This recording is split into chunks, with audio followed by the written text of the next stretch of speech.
Hi, my name's Alex O'Neill and I'm Code's Professional Services Manager, and I'd like to welcome you to this webinar on the iComply Expert Series and the new CQC KLOEs, and today we're going to be looking at the responsive key line of inquiry. It's the responsive key line of inquiry. It's a medium-sized one. It's smaller than well-led and safe, but it's bigger than caring. Most practices that have been inspected under the new regime have been told that they are meeting the responsive key line of inquiry. There's actually only one practice out of the 207 that have that the reports have been published so far that have failed on being responsive. But there are quite a lot of practices where they said that they could and should make improvements over responsive. So we're going to look at a mixture of those, of how that practice failed and the suggestions that they were making to the other practices. In a nutshell, being responsive is about having assessed your practice and made reasonable adjustments for potentially disabled team members and patients. It's about making adjustments to suit your demographic, promoting equality, not discriminating, and being sensitive to cultural differences and aware of how that can affect dental appointments. It's about having a complaints procedure that's in line with the guidelines, clearly displayed in your practice, is understood by your patients and your team, that your team know how to follow it, and that it is followed. So there's no point having a complaints process in place if you're not going to follow it. It's also about where it's appropriate, leading to shared learning, so that the complaint does lead to quality assurance and improvement of the practice, and that's something that can be seen with a clear audit trail to an inspector. It's about having clear processes for dealing with dental emergencies, that your patients are aware of the processes and they can access emergency treatments, that your patients are aware of your opening hours and that it suits your demographic. So if you're a busy practice in the middle of London, in the city of London, then you probably shouldn't shut at lunchtime, whereas more rural practices will probably be okay with that. So it's just suiting your patients. It's about having appropriate appointment lengths and appropriately staffed reception, so that your team can answer calls and that the appointment lengths are appropriate for the treatments, and that your team don't feel rushed because of poor diary management. In the main, though, in a nutshell, it's mostly the main themes they're looking at are complaints, emergency access, and disabled access. Okay, so aims and objectives. I'll go through these really quickly, this is verifiable CPD, so we have to have aims and objectives. So the aim of all of these webinars is to increase understanding of the new inspection regime and help you prepare for inspections, to make your life easier. So today we're going to examine the inspection prompts for responsive in the handbook. So we'll look at what they're saying. We'll look at the examples of evidence the CQC give in the handbook. We're going to look at how practice is being judged regarding responsive in recently published inspection reports, and I've brought our research up to date. So we've now looked at every report that's been published since April. That's 207 reports, and we'll go into detail of what they're finding there. And we're going to explore how to respond to events and incidents using the iComply system. See if we can clarify that for everybody, because it's a tricky area of compliance. Okay, so learning outcomes. By the end of this session, hopefully you should be able to explain what the CQC means by responsive. You should be able to describe the responsive inspection prompts and explain what the CQC are looking for. You should be able to respond to events and incidents using our system. And you should be able to demonstrate to an inspector how your practice is responsive using the KLOE report. I will show that very, very quickly, but every webinar we've done, we've spoken about the key lines of inquiry report. So if you really want to know that in more detail, you can go back and look at the other webinars on YouTube and they'll be there for you. Okay, so a quick update from the research. 207 inspection reports have been published up until yesterday. 19% of practices inspected are in breach of at least one regulation and are told that they must make improvements. So it's still 1 in 5. And this is probably because they're looking at more detail. They're looking for that quality assurance focus, that things are being followed up on. And there's a trail of that, an audit trail. And 61% of practices inspected are being told that they could and they should make improvements. So this is up. I think it was 59% last month. And it's now gone to 61%. And most practices that are in breach are failing on well-led. So if you've not seen our well-led webinar, then I would point you to YouTube. It's up there and you can have a look at it, and I'll be doing an update on that at the beginning of next year, probably January or February, and we'll be going into that in more depth. Okay, so the CQC Provider Handbook, I mention this in every webinar. If you don't have this in your practice, please go and download it from the CQC website. It really explains what they're doing, why they're doing it, what they're looking for, and it's a really good overview that I think every manager and principal should read, because it'll explain to you and it'll help you out. Okay, and today we're looking at responsive. So by responsive, they mean that services are organized so they meet people's needs. Obviously, that's quite vague, so we'll just look at that in more detail, see what they're really looking for. The responsive KLOEs are related to fundamental standards. So if you don't have the iComply system and you want to figure out what they're looking for under responsive, what you can do is you can take this section, which is on the screen here, from the Provider Handbook, and you can cross-reference those regulations with the fundamental standards guidance document that's also on the CQC website, and you can figure out maybe how you'd want to present that evidence. Obviously, if you've got iComply, then you are following the iComply workflow, and you will be building the compliance report that you can show the inspector under responsive how you meet the guidelines for responsive. So you don't need to do that. Okay. So, responsive prompts and examples of evidence. Now, I'm not going to go into this in great detail because I think it's more important to look at what the CQC are actually finding in their reports. But it's actually quite straightforward. They're not, unlike, say, safe and well-led, pretty much what's on this section is what they're looking for. Actually, I'll go through the prompts one by one. So, are services planned and delivered to meet the needs of people? So, are the facilities appropriate? Are appointment times appropriate and met? Are they long enough? Are the providers making reasonable adjustments? And are they taking into account the needs of different people?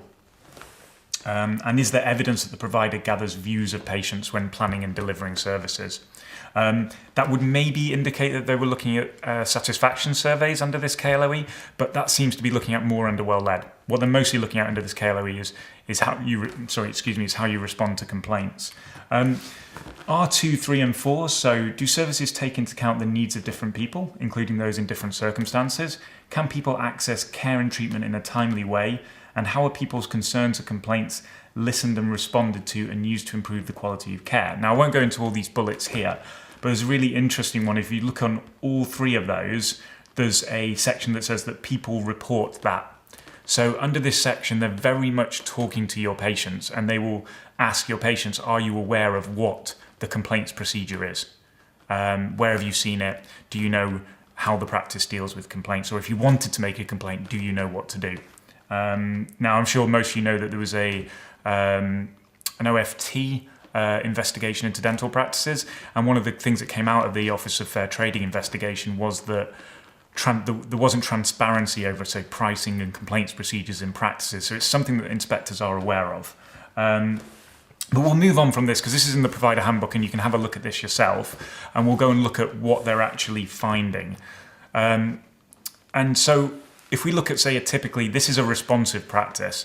So a responsive practice, the practice provided a range of dental services to NHS and private patients. We found that patients were able to access treatment and urgent and emergency care when required. So the access was easy, it was simple, they could get hold of the receptionist, they could get through, they could book an appointment, and the practice responded to them appropriately. We found that patients with a disability or limited mobility were supported to access the service. So reasonable adjustments have been made, and reception teams know the questions to ask, to assess, and to let people know what type of access you have. Or if you don't have access and you can't have access, your reception team know who you can refer those patients to. Feedback from patients about the service was encouraged, so the complaints procedure was on display. There's comments and suggestions box. They're doing satisfaction surveys, but as I said, they're not really looking at the satisfaction surveys under this key line of inquiry. And acted upon so further improvements could be made. So there's proof in those practices that the complaint has been responded to, that something has changed. They've seen meeting minutes to see that learning was shared, and improvements in the practice because of complaints have been documented. There was an accessible complaint system in place, I've spoken about that, so that concerns could be managed effectively. So a less responsive practice. So this practice, they found that the provider wasn't meeting the regulations, and they told them to take actions. So patients could access treatment and urgent and emergency care. However, they found that patients weren't able to contact the practice by telephone to schedule the appointment. I won't go into that into too much detail yet because I've got quotes from that practice on a later slide. These findings did not always ensure effective and timely treatment and the support of patients with dental pain. Because obviously if the patient can't get through to the practice and they're in pain, then they can't book an appointment. Quite obvious. Staff told us the practice did not always schedule enough time to undertake an assessment of each patient's needs. So 5-minute checkups aren't necessarily always a good idea. I won't say how long your examination appointments should be, but if your patients are complaining that, or lots of them are complaining that they're not having enough time for their appointments, and your team also feel rushed, we'll talk about this in more detail in a few slides, but it's very important to make sure that there's enough time in the diary, obviously, and that your team don't feel too pressured.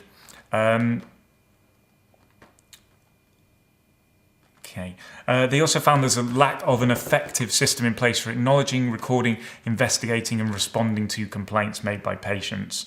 So they reviewed a sample of 5 complaints which had been made, and 4 out of the 5 hadn't been investigated or responded to. So this practice is the practice that failed on responsive. And the main thing they failed on was complaints, for not having an effective system, not investigating them, not responding to them, not being in line with GDC standards on complaints. So whether or not they reported them to the GDC, I don't know, but that could be very, very serious because that's a breach of the GDC standards.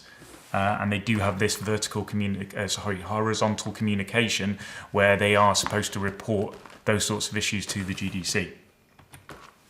So the responsive report sections. The first one is responding to and meeting patients' needs. These are the sections when the CQC publish their reports that they write under these 4 headings on the responsive section of the report. So we'll look at those in a bit of detail. So responding to and meeting patients' needs. So this comes down to information in waiting rooms, appointment times meeting the needs of patients and don't pressure the team, waiting times in the practice and waiting times for appointments. So talking to the patients, finding out, does this practice run late? Do you have to wait a long time to get an appointment? Can you get through to the practice? That it's appropriate to the local demographic. There's a bit in there with equality and diversity. So, if you've got if you're in an area where there's a particularly prevalent language due to a local ethnic group, then maybe you should have translation services available or team members who can translate for you. And also, appropriate to the demographic within opening hours. So if you were a busy practice in the middle of the city of London, closing at lunchtime might not be a good idea and might annoy your patients. If you're in a rural area, then it's probably it's okay. But making sure that your opening hours and the appointments you offer tie in with the sort of people who use your service. Systems in place to deal with emergencies, so triaging patients by asking appropriate questions. So do your reception team know the questions to ask to determine whether or not it's a real emergency? So is it, a re-cement crown, or is it, terrible decay and toothache, or a dry socket? So tackling inequity and promoting equality. This is to do with disabled access and that reasonable adjustments have been made. Understanding different cultures and beliefs. This is to do with equality and diversity training, and I've already said adjustments for different languages. Access to the service, there's a bit of overlap in these, by the way, but timely appointments that meet the need of the demographic, as we said before. Emergency arrangements that are clearly displayed, so your patients know. So just basically having your hours up on the wall and having your emergency details up on the wall, on your website, on your on your answering machine, so your patients know what to do in a case of an emergency. And a suitable phone system and appropriately staffed reception, as we'll see in a few slides' time. But obviously making sure that if you're a 5-chair practice, then having one that's always busy, having one receptionist isn't going to work, or having a phone system that doesn't do holding isn't necessarily going to work. So you may need to think about your phone system and whether or not it's appropriate for the number of surgeries you have. So then that's access to the service, and concerns and complaints. So clearly displayed policy and procedure, we've already discussed that. A comments and suggestions box was mentioned on one report. Complaints procedure followed, complaints responded to in the defined timescales. Complaints tracked, and they're easy to follow for an inspector. So we're going to talk about this more in a bit, but ideally you want to have a complaints folder where you can see the complaint that came in, how it was responded to, any communication, what was done about it, and what was implemented in the practice to maybe stop it reoccurring. And we do that obviously in iComply with the event records, which we'll discuss in a bit more detail. And do patients feel that practice takes complaints seriously? So they will talk to your patients. Okay, so looking at the actual reports themselves, these are quotes from a responsive practice. So you can see with the first one there, we looked at staff files and saw that they'd attended training as part of their CPD in ethical and legal issues. The dentist and staff explained that the training covered issues around equality and diversity. So they are looking at equality and diversity under this key line of inquiry. We recently updated all of our modules on this, and we discussed that in a previous webinar. But you may want to go back and have a look at those modules, refresh your memory on those if you're particularly looking at the responsive key line of inquiry. And if you want extra training, we've just released a new DVD on equality, diversity and human rights with a fantastic presenter called Anne Kambata, who actually clears that whole area up. So you can go to the Code Market website and you can get that DVD for yourself and your team if you want training on that. For the next one, we saw that the practice received one complaint in August 2014. It led to consultation within the organisation the provider subscribed to for indemnity, insurance and guidance, so DDU or dental protection. After consultation, we saw there was an amendment to practice procedure, and we saw there was a discussion of the changes at a staff meeting. So it's obviously a very, very clear audit trail in that practice. Probably for any of you who've worked in corporates, they usually have very, very clearly defined complaints procedures and complaints tracking processes where you have to keep a folder, which we do in iComply as well. And it's a very good way to do it. And obviously they could see on the staff meeting minutes how changes had been made. So learning had been shared, improvements had been made, and they could maybe even see those improvements in the practice. Appointment times varied in length according to the proposed treatment and to ensure patients and staff weren't rushed. So they will ask your team, do you feel that there are appropriate appointment times here? And obviously if they walk into your practice, sit in reception, which they're going to do, and they see that everybody's running late and emergencies are being crammed in everywhere, then perhaps that's going to be a problem. So I always say to practices, it's very good to have emergency slots in your diary. A few emergency slots each day that you book like a GP almost. You know, people know to ring up first thing in the morning if they want an emergency slot. Your reception team are trained on how to triage emergencies, and and then you can have a good emergency system. If you've got a full diary and you're constantly trying to slot in emergencies, then you could maybe lead to the sort of issues that practices have had with the CQC when the inspectors have come and looked at this. So new patients were made aware of access limitations if they contacted the practice by telephone. The practice was able to offer treatments at their sister practice, which we were told was fully accessible. So we'll talk about this in more detail on the next slide, but it's important to assess your business and to assess your business regarding disabled access and make reasonable adjustments. And if you can't make those reasonable adjustments, then know where you can refer your patients.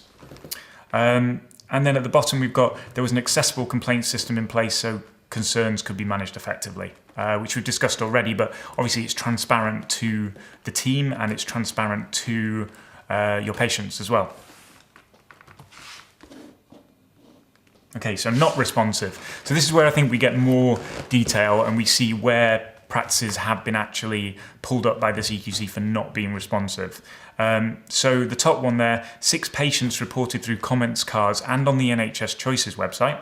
So as part of the inspection regime, they are looking at your NHS Choices before they come in the practice. So we're always saying you should, it's always our advice that you should manage your online presence and respond to all online reviews, whether they are on NHS Choices or Google Reviews or Yelp, and you should always respond to those and make changes. Consider those to be events that you need to deal with or complaints that maybe haven't been made directly. So staff told us that although they tried to ensure there were always two people at reception staff told us although they tried to ensure there were two people at reception at all times. Okay. However, they often were asked to do other tasks by the practice manager, which left the reception understaffed. So obviously patients are trying to call this practice, they can't get through, and it's only one receptionist with probably one phone line, which is reinforcing what I was saying earlier. The practice manager wrote a letter the same day acknowledging the receipt of the complaint, saying they would investigate. A date for the response was not given, and the dentist said they'd expect to respond within 6 months. Now, obviously, that's completely outside of GDC guidelines and national guidelines. Wales, Scotland, Ireland, and the UK all have different complaint response guidance. We've just updated our documents on this. So there's a new G110, complaints, problems and events, and a G110C, a new complaints procedure.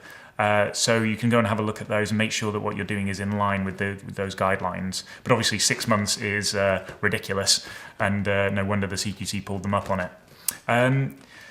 We looked at the practice's procedure for acknowledging, recording, investigating and responding to complaints and found there was a lack of an effective system. So they just didn't have a system. And my team see this all the time. We go into practices and the complaints are in the emails, they're dotted around the practice, they've got a complaints folder but they're not using it. So it's very good to have a proper complaints folder, which is what we're going to talk about when we're talking about how to deal with events and complaints in a bit. One patient specifically commented on how brief their appointment was. Obviously, that's only one patient, but the CQC felt it was important enough to write about it. So they may have had concerns there in the practice. So when you get a CQC inspection and you get the report, you want to pay attention to what they're saying in your report, because they may not fail you on things, but they may write certain things that you should pay attention to. And if you get notified of a new CQC inspection, one of your first things to do should be to go and look at your last inspection report, because maybe the inspector wrote a few things that he wanted you to pay attention to, and then the next inspector will definitely look at that. Okay, so the last one there, no assessment had been carried out in accordance with the Disability Discrimination Act. This should be done to identify action that could be taken to help patients with varying disabilities, even with the constraints posed by a historic building. Okay, so the Disability Discrimination Act was superseded by the Equality Act. I just wanted to clarify this point. Practices there is no requirement to do a disability access audit anymore. So this actual report is slightly out of date, or the inspector hadn't quite realised that. However, you are required to make reasonable adjustments under the anticipatory duty of the Equality Act, which means that sort of people you could expect in your practice, generally speaking, people who are hard of hearing, have poor eyesight, or maybe wheelchair users, you should make what are called reasonable adjustments for them. And it's an anticipatory duty, which means you need to do it before you have those patients. So things like getting a hearing loop or a magnifier or large print, Braille, things like this, you should do. And you should carry out an assessment yourself on your practice in order to figure out what you need to do, because there may be things in your demographic which mean that you need to have more of a provision for a particular disability. And we are actually going to release, I think it's next month, we're going to release an audit tool for you to do that for your practice. So that's upcoming in iComply right now. It's being peer reviewed by the team at the moment, and we're going to release that probably in a month or so. Okay, so responsive surface signs. So I always think this is a really good thing to talk about, is if an inspector walks into your practice, what's immediately going to hit them, or maybe with a little bit of an investigation to show that you are responsive or that you're not responsive. So the first one there, clear information regarding access and emergency appointments. So on your website, on your answering machine, patient information leaflet, on your boards, and obviously that your patients know. An appropriately staffed reception. So have you got enough of a reception team to deal with patients and those incoming calls in order that you can respond appropriately to patients who are in pain? Your complaints procedure is on display. Most practices are doing this now. It's an absolute 100% duty that you must have it on display. It's a requirement, and it must be somewhere prominent. I go into practices sometime where they've shrunk it down to something less than A5 size, or it's on a wall in the corridor, and it's sort of hidden away. You don't want that. You want your patients to complain to you, because if they're complaining to you, they're not complaining to the GDC or anyone else. So you want your complaints procedure on display, prominent. You want to embrace complaints. It's great if people complain, because then you can improve your practice. Reasonable adjustments for disabilities and demographic. If you are, if you're next to a disabled school, then the inspector would expect you to be kitted out to meet the needs of the disabled patients. If you're in an area that's predominantly I'm trying to think of a language, Urdu speaking, then you should probably have someone in the practice or have access to an Urdu translator. Team understanding of procedures, adjustments, and how to respond. So the team know what you've done to meet these requirements. They know what your procedures are. They've been trained on them, and they know how to respond. So I was in a practice the other day, and I asked the receptionist, could I have a copy of your complaints procedure, or how would I complain to the practice? And the receptionist didn't know, which obviously the receptionist really does want to know how to do that.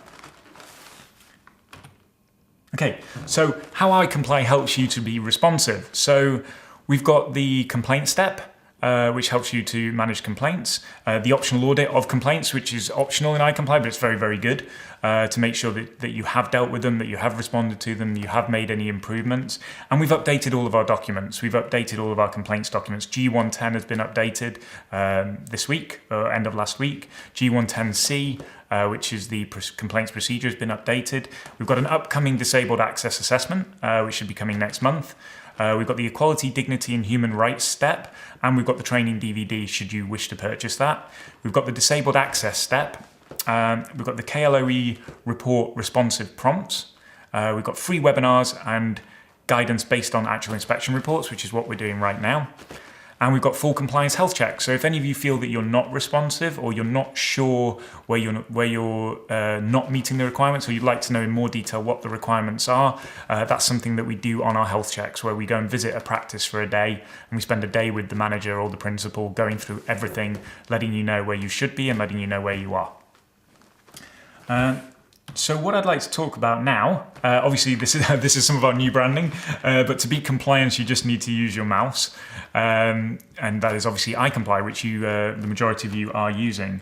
So what I'd like to talk about now is managing events in a practice. So spend about 10 minutes on this, and we'll have a look at iComply and what you can do, and then we'll have about 10 minutes on questions or something. So with managing events, I've used the word events here because it's a bit of a grey area, not a grey area, it's a muddy area. It's a difficult thing to understand. So I'm going to try and clarify that for you. Now for some of you who are on cycle 2, who've done your first year of compliance, you should have this system all set up. So hopefully this will help you to understand how it works, or how it should work in the practice. For those of you who are in your first year of iComply, then you may have a complaint system already in place, or an event system, incident responding system already in place. And by the end of your first cycle, you will have transferred over to the iComply system.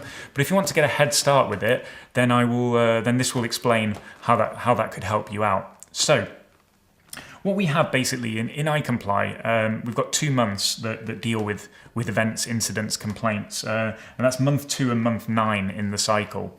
The things at the top of the screen there, complaints, problems and events, safety incident reports, etc., they are all in month 2.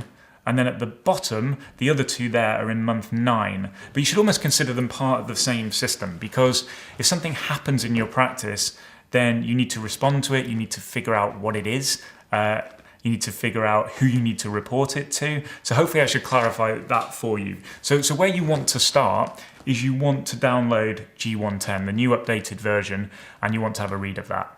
That's been updated. We've improved it a bit, and we've added a bit more sort of a logical flow to it, so people can understand how they should respond to these things. But generally speaking, I'll mention a bit about complaints, but I'm mostly talking about events. So the first thing you want to do is, I would say, is if you want to set this up and you've not got it set up already, is you want to go to iComply and you want to find these documents and you want to download them. And the way that we do that is in the template documents section. So if you just bear with me, I'm just going to log into iComply. I'll share my screen and then I'll show you how to find those. Not all of them, I'll show you how to find some of them.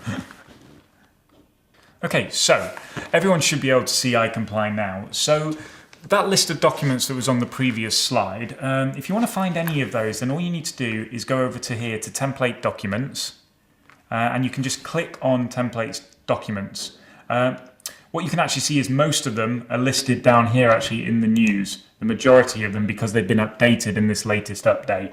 So if you want to find any of these documents, you just go to template documents here, and you can just type in the code. So for example, G110.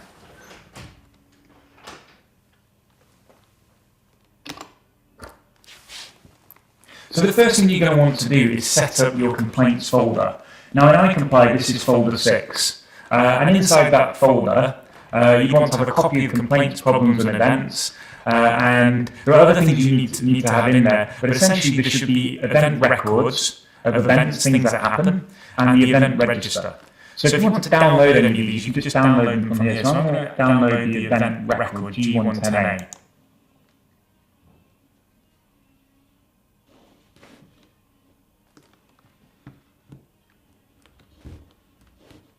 So I'd also make sure your complaints procedure is up to date. So you can see here we've got the latest version of G110C, and that's on version 2 at the moment. That was just updated.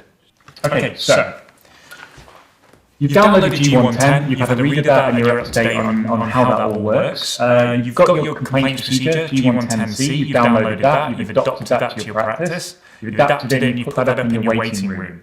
Now, something happens in your practice. Now, if it's something that makes you think that you need to write it down, then that's what I would call an event.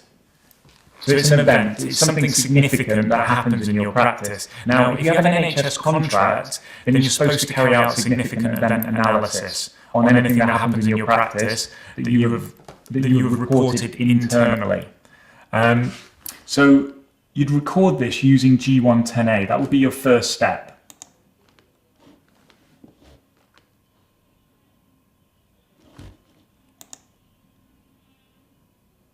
Now G110A is your cover sheet for anything that happens. You can use these for complaints, serious incidents, safety incidents, and you use this as your cover sheet. So I would almost expect, if I go into a practice, that I would see one of the, in the complaints file, I would see plastic sleeves with this at the front and all the other documentation behind, and this is sort of your log of what's happened. So you always want to fill one of these out and write it down. Now, if you're in an NHS practice, as I said, you may need to analyse that under significant event analysis. If you've not got an NHS contract, then the CQC are looking that you are analysing these things internally anyway, so you should do it anyway.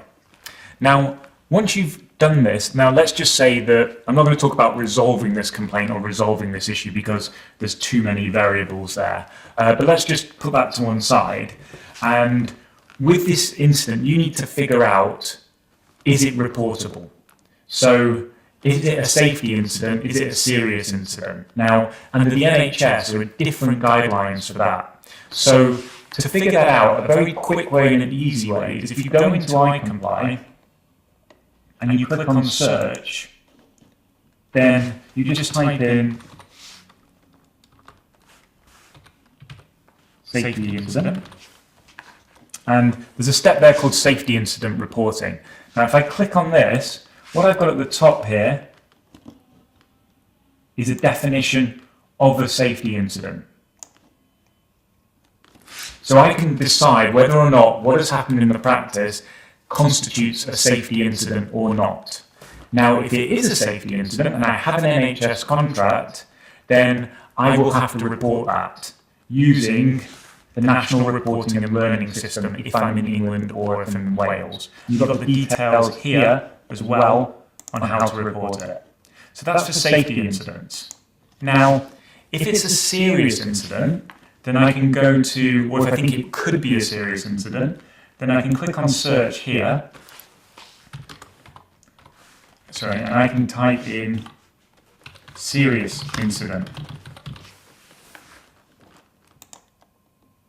And we've got an updated definition based on the latest NHS definition of whether something is a serious incident or not. Now, if I then decide that it's actually a serious incident, then I have to report it to my local area team or to my local health board if I'm in Wales. So, and you have to follow the local reporting procedure, so that will be different. So if you don't know what your reporting procedure is to your local health board or to your local area team, then I just advise giving them a call and asking them, and they'll tell you what it is. So if something's happened in the practice, it's going to be an event that we need to analyse anyway. So we filled out the G110A, the cover sheet for the event, and we're going to put anything that goes behind that. We then need to figure out if we have an NHS contract, if it's a serious incident or if it's a safety incident, and whether or not we need to report that. Now, then it gets a little bit more complicated, because if it involves a medical device or it involves a drug, then it could be reportable to MHRA under adverse reaction of drugs. So there's a policy that we have which is M233 ADR, which will go into detail of that, and also in iComply there's an adverse reaction to drugs step. So you may need to report it to that. Once you've done that, you may need to report it to a regulator. So we have in iComply the notifications,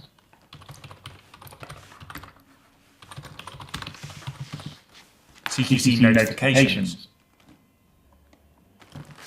compliance review as well, which will guide you through what you have to notify and why. Now, if you're in another region, another nation, then you'll have different reporting, and you can just contact HIW or HIS and find out what they want reporting to them. It's on their websites as well.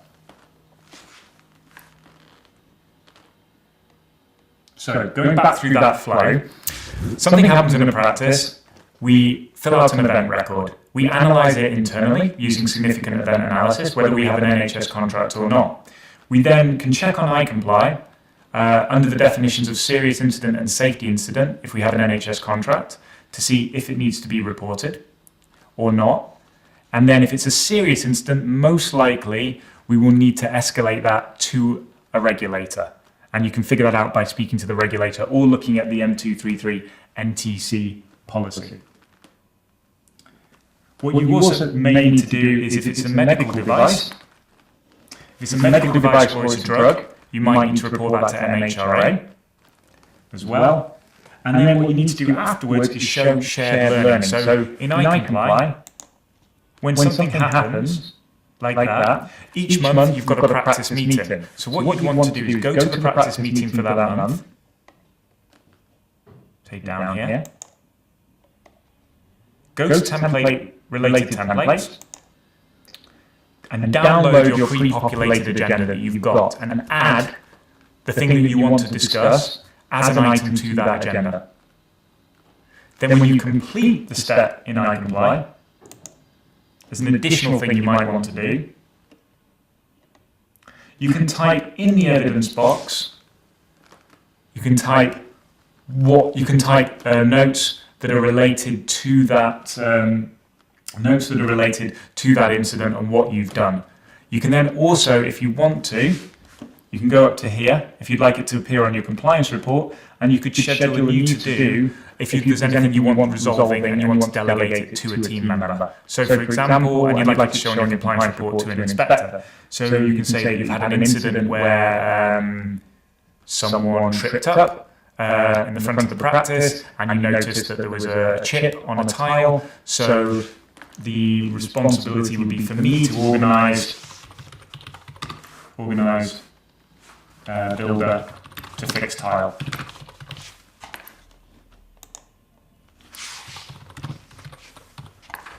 And then I can put that I want to do that next week or next month. And then I can choose who that's delegated to as well. I'll just delegate it to myself. And I click create. It's now appeared on the calendar in December. And when I complete that, that will appear on my compliance report. So just a little bit about the compliance report before I finish. I've got 2 minutes. A bit about the compliance report. To check the compliance report for responsive, so your inspector comes in, you just want to click on the compliance report down here. Click on key lines of inquiry and inspection prompt. Click toggle, click on responsive, and then click to apply the filter. And then you will be able to show the CQC inspector what you did, when you completed it, what notes you've written, and where the evidence is stored.